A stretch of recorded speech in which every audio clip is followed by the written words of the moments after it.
Hello and welcome to the Claret Blue podcast, and this is our Inside Bodymore preview show for Aston Villa versus Wolves on Sunday. Now, as we record this, it's late Friday evening, but for you watching or listening, potentially, if you're on this as soon as it comes out, it's Saturday morning, so we can talk about the famous embargoed press section. John, you were at Unai Emery's press conference on Friday. What was the vibe? What was the mood like there? Yeah, it was a good vibe. I think it's difficult because obviously Emery had a bit of a rant after the Monaco defeat. That I don't think I've done a podcast since that game actually, but I did say to different people and to you, yeah, I did mention that I think that's probably the most, I don't know about animated, but the most frustrated and annoyed Emery has. Maybe not but definitely up there. I wasn't in the press conference when he had a go at Martinez for running up the pitch for the Arsenal goal back in his first couple of months in charge. But this for a long time, you could really tell how annoyed he was, and some of the things he was saying as well. Obviously, talking about the players not following his plans and mentality, stuff like that. He was obviously asked those questions again in the broadcast section yesterday.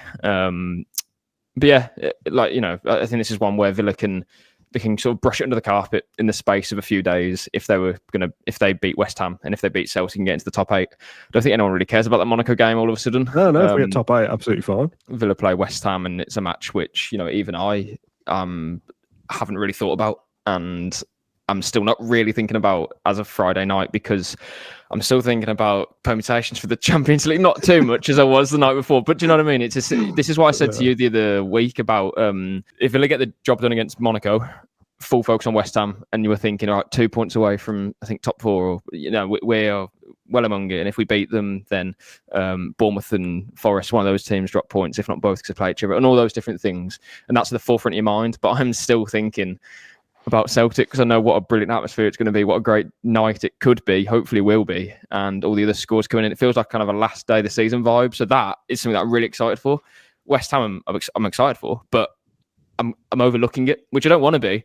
So I'm just hoping that the players aren't doing what I'm doing. Not overlooking it. Yeah, I don't think they will be. I don't think they'll be allowed to. There's no excuse for the players not to be giving it 100% and absolutely putting in the game plan that Emery's devised for that match. So, it's going to go kind of one or two ways, I think. Either we turn up because we didn't turn up against Monaco, or so Emery thought, or we're looking ahead of Celtic, and I hope that's not the case. But I can't lie, I am. So, yeah, hopefully that changes on Saturday morning when this video comes out. Taking out the Monaco result, if we focus on just fixtures based in England, the FA Cup and the Premier League, we are still unbeaten in 2025, so we've got a chance to continue some good form. A win against West Ham goes a long way, and that is what we and the club will be focused on. But it is hard not to think about Celtic and what may be on Wednesday night. But yeah. John, I think we've got something like a podcast every day for the next week with the previews and the post matches of various games. So we'll talk about Celtic aplenty after West Ham. Let's move on now.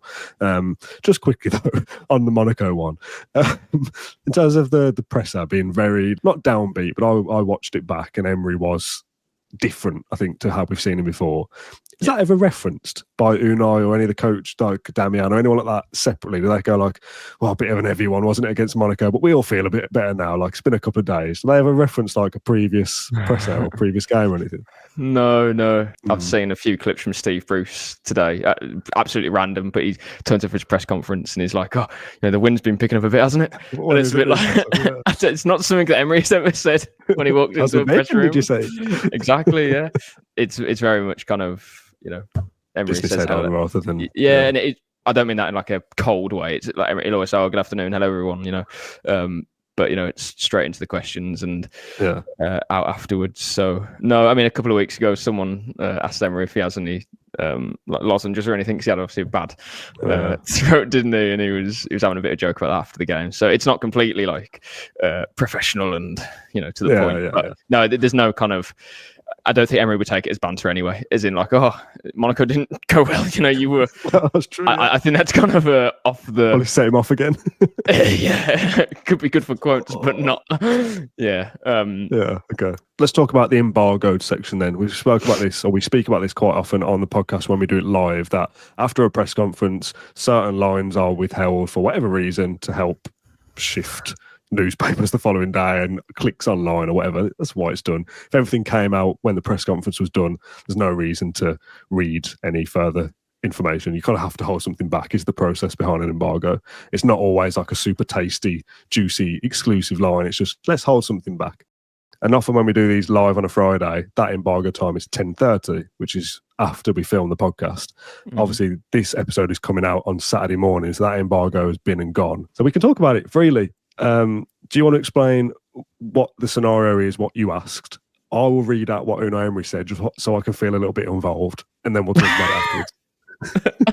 Obviously, Jhon Duran, there's a lot of speculation about his future at the moment. There was early this week when West Ham tabled a bid. It was reported to be £57 million, but kind of we believe it's actually a lot less than that. And Villa turned it down, immediately. That was before, of course, Villa's match against Monaco. Emery didn't field any questions in the press conference about Duran. As far as we were concerned, it was just a derisory offer and of turned down out of hand. I think it's one of those where the offer wasn't £5, but it might as well have been. It's that kind of vibe of like, it's not even a talking point. It's how Villa, kind of assess that situation. Obviously, there's still huge interest in Duran from loads of clubs. There was in the summer, 40 of them, no less. So, yeah, again, we're doing this at 7:45 on a Friday night, so things can change rapidly. It's the same with transfers, any transfer for any team, any player, with any agent. So, anyway, in the press conference, there wasn't any questions about Duran until the end. I asked him, not specifically, you can't, or you're not going to ask a manager specifically about concrete things. For example, are you signing this player? Is this player leaving? It's not the right thing to do. So I asked Emery kind of a different approach of, are you frustrated with the amount of speculation that's surrounding Duran, considering that he's committed his future to the club only a few months ago. So essentially, is that not enough as a kind of a hands-off, basically? So this is what Emery said to your question. It is not only with Jhon Duran, but other players as well. I'm focusing a lot on how we are thinking and planning each match, and every player is focusing on it. There can be some rumours to leave from here or come here from other teams. Every team is in the same situation. My focus, and with the players we have, is on the match against West Ham and being professional, mature, responsible and serious. And then, of course, maybe in a few days, some players can leave as well for other teams. But the group we have here now has to be professional and responsible and play, focusing on each match. We don't know exactly until the last day of the transfer window how many players we can change in this squad. But on Sunday, we are here with the players we have and 100% focused on the match. I think that's a bit of a strange quote. I think it would be quite easy just to go, yeah, he's not for sale. That's the end of the press. That's the last question. Cheers, everyone. Our focus is on West Ham. See you later. We've already said he's not for sale. To kind of be a little bit coy about it and say, well, I'm focused on West Ham with who we've got, but who knows what might change, feels a little bit different to what we've heard previously. Am I interpreting it different to how it felt in the room? No, you're not. And as I said, the question was specifically about Jhon Duran. There's obviously a lot of speculation about him.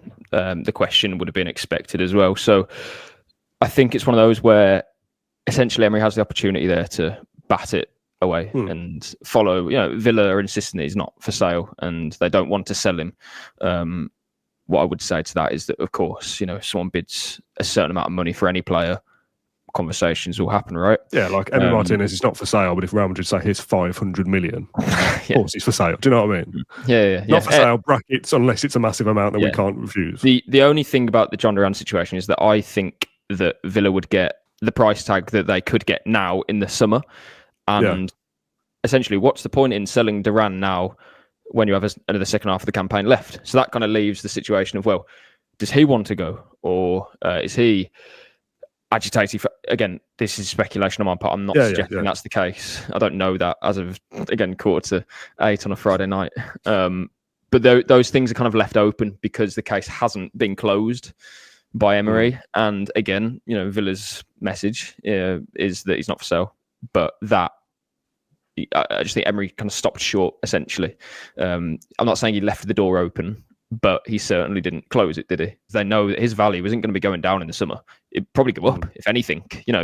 If he continues to score goals, there'll be even more interest, and it'll be every club in Europe wants him, which was the case in the summer, but nothing really materialised. Now everyone's seen what a talent he is. This is something where I think Villa will be assessing options. I'll also add again that there's reported interest in Cunha from Wolves. Obviously, if he was to join, Villa would have to make a sacrifice. That's a big amount of money that they'd have to lay out to even try to sign him. A player who's playing for Wolves, the player who is essentially carried Wolves on their back this season. We know that there's been interest in Felix previously. He's now joined Chelsea, not playing too much. I'm not saying any of these things are going to materialise, but I'm just laying out different observations. Sorry, Dan, just to finish. This is the kind of thing that could have been eliminated, I think, if Emery had said, we won't be talking about this if we want him to stay. And he has said, just for the record, that before, we want Duran to stay. I want to do a plan with him. Even when he was likely to go in the summer, Emery still said, I want to keep him, and all these things.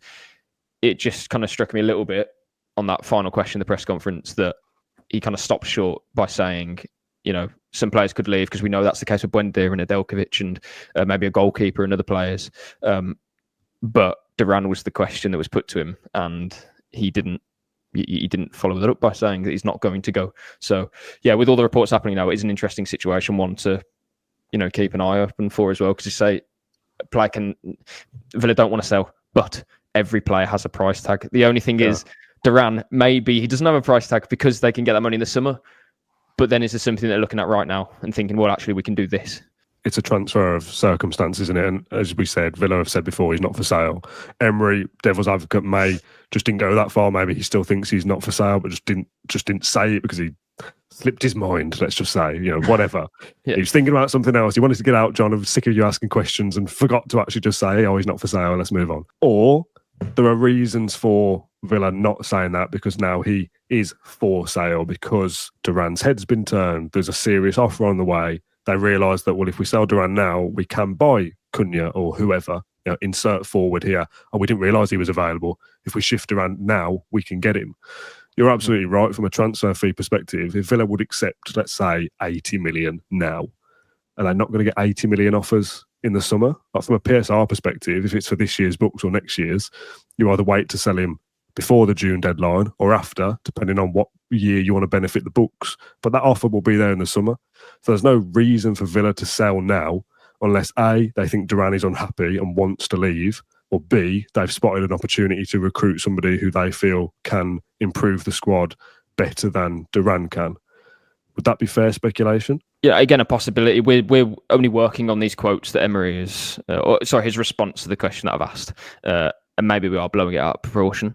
But again, he's left the door open with what he said, essentially. This is the transfer window. And when things concrete happen, for example, if PSG are interested in Duran and they bid 60 million to test the waters, all right, cool, rejected. If Al Nassr throw in 80 million, it's something that's more substantial that actually gets you thinking of, okay, that's a lot of money. Here's what we could do with it.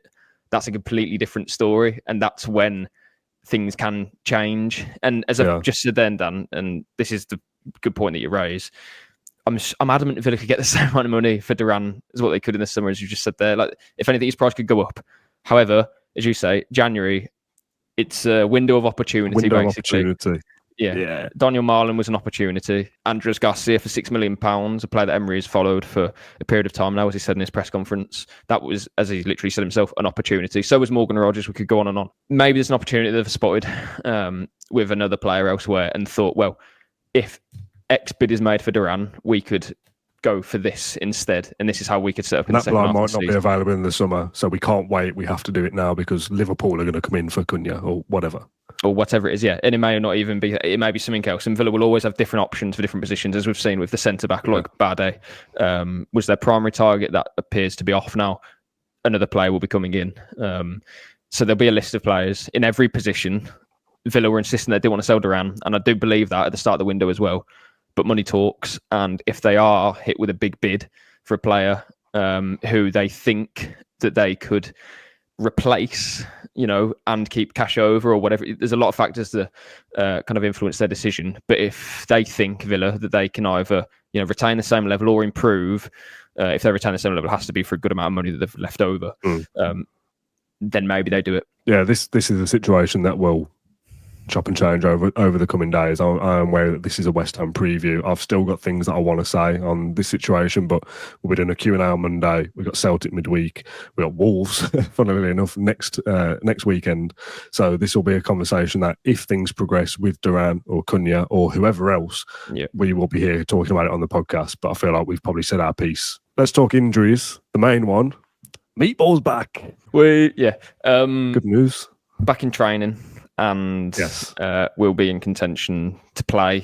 This was the plan, essentially, get back for Celtic. And I say that, he's not just pushing himself back to play against Celtic, that isn't the point, but just in general, that was the plan. It was, let's just call it match week 8 of the Champions League. That was the plan, to get back for that game. It so happens to be Celtic. So, I expect him to be in the squad against West Ham. Whether he'll play or not, we'll wait and see. Of course, it was a hamstring, so you've got to be careful. Villa, all of a sudden, looked pretty light in midfield, didn't they? With a couple of players going down, a couple of players not in form as well. So it's nice to have McGinn back. And all of a sudden, with Barkley returning soon, not just yet, it's only Onana then that would be out with Torres, and even Onana isn't a million miles away either. So Onana and Barkley should be back relatively soon, and then after that, I say it's just Torres. So kind of waiting for the next injury to happen. But no, it's not a situation where we had 6 players out at any point in the campaign. It seems this season it is less intense, in my opinion. Anyway, it seems to be that we have maybe 2 or 3. So good to see McGinn back in training, and Daniel Marlin could obviously make his debut as well. As could Andres Garcia. So it's looking a bit better on the injury front. We got asked a question on Twitter yesterday from David, who said, "Are the next 4 games going to make or break our season? 2 winnable games in the Premier League, a potential top 8 finish in the Champions League, and a 5th round progression in the FA Cup. Fighting on all fronts, aren't we, in the next couple of games? That's obviously West Ham, Celtic, Wolves and Spurs. Feels like a pretty pivotal moment, doesn't it, in Villa season for what the rest of the campaign looks like. Villa's next 6 games, the furthest journey they'll be making is a trip to Molineux. I was going to say, is it that one? That's 5 crazy, isn't it? 5 out of 6 at home. So, it didn't work well for West Ham at the start of the season when they had 3 months in London. I don't know if you remember that. Our home record is obviously very good. I think it's one of the best, or maybe the second best home record in the league. So that's a great chance to pick up points, and obviously Wolves away. I mean, I could say a few things now, but their relegation. Bring your derby, is it? Stop. God. Oh, dear. Will we be playing for that weekend, John?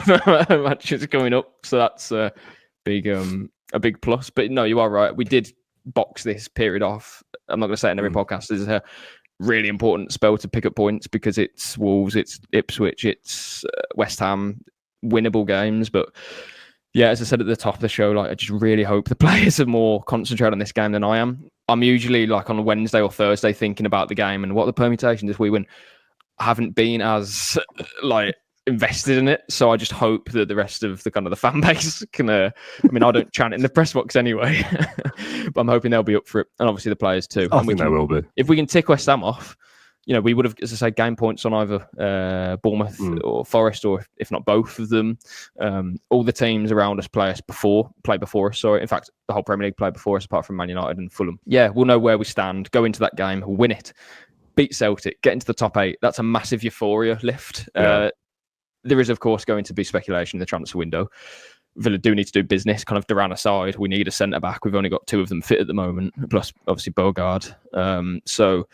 It's going to be a very interesting few days and weeks ahead. But you're right, Dan. The important thing is that as long as we get results, we'll be in good stead for the final 3 months of the campaign or so. Let's do away from match day very quickly. A little bit further ahead, we're looking at March here. There was talk yesterday about the rearranged games. One was Brentford and one was Liverpool.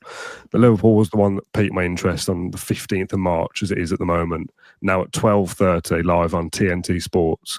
However, from Villa's website, the visit of Liverpool is subject to possible movement to 8 p.m. if either team is scheduled to play away in the Champions League on the Wednesday.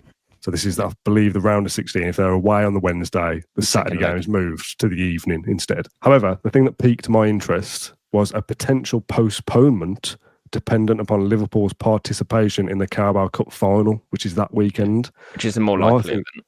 I think Liverpool are going to get through to the final, so I don't think Villa will play that weekend.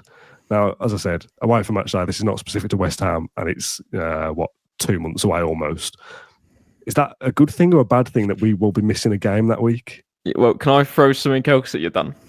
Go on then. I've only just realised myself. I don't know what I'm going to do myself for 3 weeks because I'm pretty certain there's also an international break after that. Oh, yeah, there will be, yeah. For me, that adds extra fuel to the question because I get the idea, like, that game could be scheduled for, like, the last midweek of the season. Maybe Liverpool have already won the league. Maybe we don't have anything to play for, on the other hand, but maybe that's a good time to play them. Don't say that. No, but, like, the game... I don't care then. Maybe we've already qualified for top four, I mean. Oh, of course. But, like, the game last year, the 3-3, bit random, whatever. Maybe it's another one of those. If we're about to head into an international break, we missed the game as well. You know what it is as well? If we're obviously in the round of 16, our last game before the international break would be a home match in the Champions League. And obviously that can go one of two ways. You obviously get a huge amount of euphoria being in the quarterfinals, or you're out of the Champions League and you've got 3 weeks to dwell on that. That would be absolutely vile. I mean, there's a chance for Emery to work on things during that time, John, rather than us dwelling about no football. But just rearrange games. I like to just play. I want to be level on games played with everybody. I don't like being behind. When it's out of our hands, if Liverpool get to the final, it's done. Yeah, I could go on about working on things, tactics and blah, blah, blah, player fitness. I'm just thinking about myself here being selfish, and I know that I couldn't cope with 3 weeks without football. So, we need but that would mean Spurs getting to the final of the Carabao Cup, and I wouldn't really be advocate of that. I mean, ideally, I'd want Liverpool to win the League Cup because I also don't really want to see Newcastle lift anything. So it's a bit of a lose-lose all round here. We might have to just suck it up for 3 weeks and go into hibernation. Hope the podcast doesn't die. 3 weeks. More rubber? No, joking. I don't know. Is at Villa Park? Right, let's move on. Can I just talk about the pies of Villa Park very quickly? Go on then. And this isn't anything to do with the pie. I just always struggled to understand the kind of marketing behind a particular brand, and I hope their share price hasn't fallen. I'm sure it won't. I don't know if it's a brand or if it's a Villa thing. I don't know. And you'll know it, Dan, because I know where you stand before you watch games. Yeah. Have you ever? Do you know what it's called? That pie place in front of Titanic. Why? Yeah. I don't get it. The pie business that's a sinking ship. And people died? Did they not? Kind of tragic, right? Why have you brought this up now? You've really caught me off guard with this. Because it always just kind of shocked me a little bit when I'd stand there. I wouldn't have a pie from there. I don't know. Well, I'd have nothing actually because it's very expensive there. But I would be looking at it and just thinking, like, really? Titanic? Like, read the room? I don't know. Is there not a better... And then the logo is a pie sinking? Yeah. Really? I get it. It works, but does it work? Tell you what, though. Marketing. Both of us remember the name. Yeah, I don't know if we've given it positive PR or not, but again, nothing against the pies. I'm sure the pies are great. Fantastic. Thumbs up. But just the name and the emblem, I thought, I'm not sure where the link comes from the Titanic and pies. Oh, God. All right. Let's try and get this podcast back on the rail, shall we? Let's talk predicted 11. Most of the team tends to pick itself at this stage just because of the injuries that we've got and the players out of form and whatnot.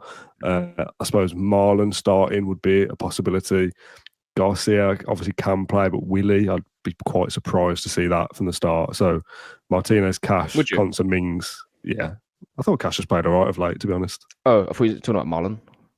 No, I said Cash. I said surprised about Garcia coming in. Oh, yeah. Sorry. Yeah. Rogers up to 10, Ramsey left, Marlon right. Watkins. That's what I'm thinking, yeah. Yeah, that's my team. I'm excited to see Marlon. I think this is a game that he will start and it offers us something different. Me and Rob spoke in the post-match for... the post-match for Monaco or the Q&A. I can't remember. No, the post-match for Monaco is Kendrick. So, yeah, me and Rob spoke on a previous podcast that it just feels a bit like a shot in the arm to see somebody different, to try something different. My point, and I've said this a load of times about Bailey, I just think the competition they had in Philogene, it wasn't the right player to compete with him there. Not just, I think Philogene's a good player and we didn't get the best out of him because he wasn't even playing in the best position, etc. But I'm not going to go into that. Marlon, however, is clearly a step up on Philogene, and in that position he's played for the last 2 years and been Dortmund's top goal scorer, I think, in the last 2 seasons.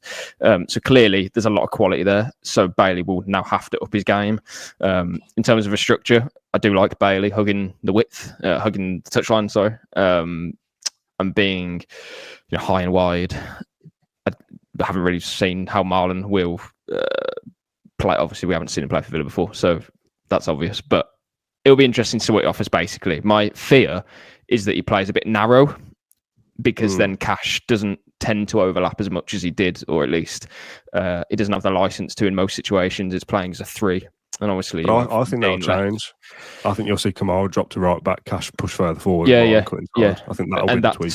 That's the tweak that you'd think would be made. But obviously, in that team that we've named there, Rodgers isn't going to be coming back. So it would be McGinn coming back if he was to play, but probably not this weekend. So yeah, over the course of the season, we'll see tweaks and changes tactically.